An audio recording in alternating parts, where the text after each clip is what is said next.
Proszę Państwa, to jest Hugo. Świnia, która imituje psa. Bardzo specyficzne zwierzę. Generalnie Wariat.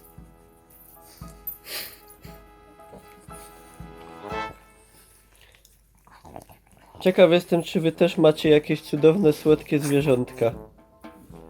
Hugo na szczęście nie jest mój, bo bym z nim dostał chyba ciulca. Znowu pierdnął. Uj, Tak? Hugo. Twoje spodnie. Co ty robisz ze spodniami moimi? Brzmi jak Krzyś.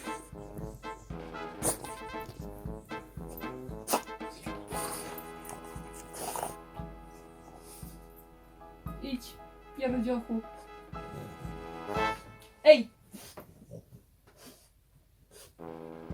Zostaw! Nie!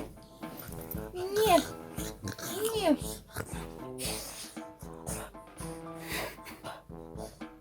Ja go nie duszę, jak coś on tak dyszy. Nie!